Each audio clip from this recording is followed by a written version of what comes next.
निमिषा प्रिया की कहानी केवल एक अपराध की नहीं, एक महिला की पीड़ा, संघर्ष और आत्मरक्षा की कोशिशों की भी कहानी है। सवाल ये उठता है कि क्या उसकी नियत हत्या की या वह एक सताई हुई महिला द्वारा अपनी आज़ादी पाने की आखिरी कोशिश थी। नमस्कार दोस्तों, आप देख रहे हैं तहकीकात जारी है। आज हम लाए हैं भारत की बेटी निमिषा प्रिया की एक दुख भरी खबर।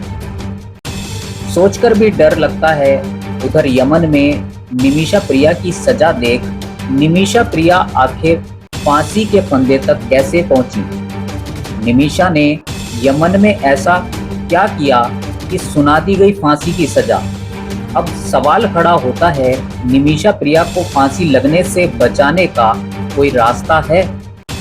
भारत की बेटी निमिषा प्रिया ने यमन में ऐसा क्या कर दिया? क्यों सुना दी गई फांसी की सजा? क्या बचने का कोई रास्ता है? केरल की रहने वाली 37 वर्षीय नर्स निमिषा प्रिया को यमन में फांसी की सजा सुनाई गई है। ऐसे में सवाल यह है कि भारत की इस बेटी ने यमन में ऐसा क्या किया जिसके चलते उसे फांसी की सजा सुना दी गई, और क्या अब भी कोई रास्ता है जिससे उसकी जान बचाई जा सके? चलिए जानते हैं पूरा मामला। केरल की रहने वाली 37 वर्षीय नर्स निमिषा प्रिया यमन की राजधानी सना में मौत की सजा का सामना कर रही हैं। खबर है फांसी हो सकती है, जिससे परिवार सदमे में है और उसे बचाने के लिए कोशिश कर रहा है। निमिषा की 57 वर्षीय मां प्रेमा कुमारी उसकी सजा माफ करवाने के लिए हर संभव कोशिश कर रही हैं। इस साल की शुरुआत में वह यमन की राजधानी सना भी गई थीं, लेकिन कोई फायदा नहीं हुआ। अब निमिषा का परिवार भारत सरकार से उसे किसी तरह बचाने की गुहार लगा रहा है। यह मामला न केवल कानूनी उलझनों से भरा है, बल्कि कूटनीतिक रिश्तों की जटिलता ने भी भारत सरकार के प्रयासों को मुश्किल बना दिया है। ऐसे में सवाल यह है कि भारत की इस बेटी ने यमन में ऐसा क्या किया जिसके चलते उसे फांसी की सजा सुना दी गई, और क्या अब भी कोई रास्ता बचा है जिससे उसकी जान बचाई जा सके? चलिए जानते हैं पूरा मामला। दर्द भरी है निमिषा की दास्तान। निमिषा प्रिया 2008 में यमन गई थीं, जहां उन्होंने एक नर्स के रूप में काम शुरू किया।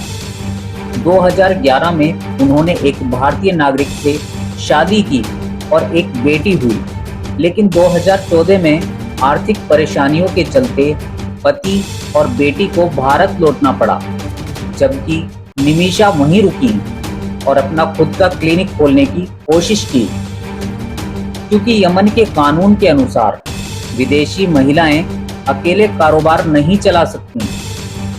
उन्होंने एक स्थानीय व्यापारी तलाल अब्दो मेहदी के साथ साझेदारी की। यहीं से उनकी परेशानियों की शुरुआत हुई। निमिषा का आरोप है कि मेहदी ने कागजी तौर पर खुद को उसका पति घोषित कर दिया और फिर शारीरिक व मानसिक उत्पीड़न करने लगा।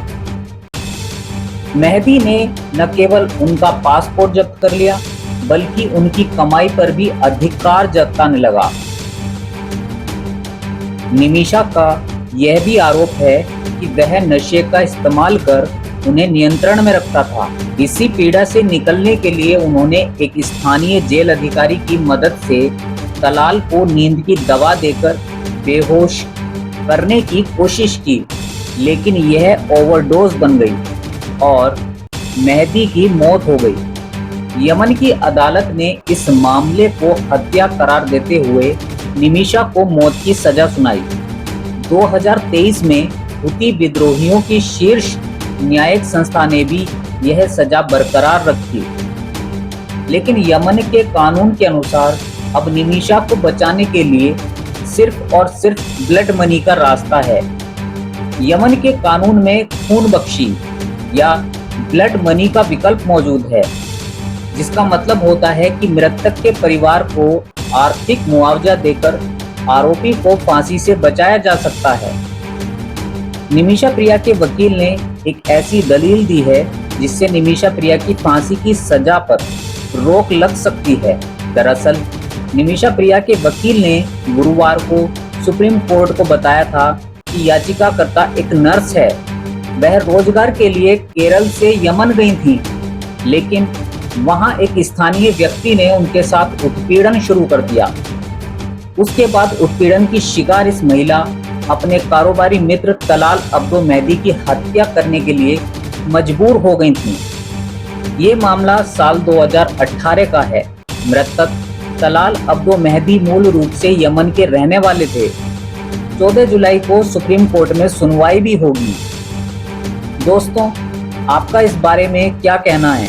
निमिषा को फांसी से बचाया जा सकता है या नहीं? इस खबर में फिलहाल इतना ही। मिलते हैं नई वीडियो में किसी नई खबर के साथ। दोस्तों, यदि आपको हमारी ये वीडियो पसंद आई हो तो इस वीडियो को लाइक करें, शेयर करें।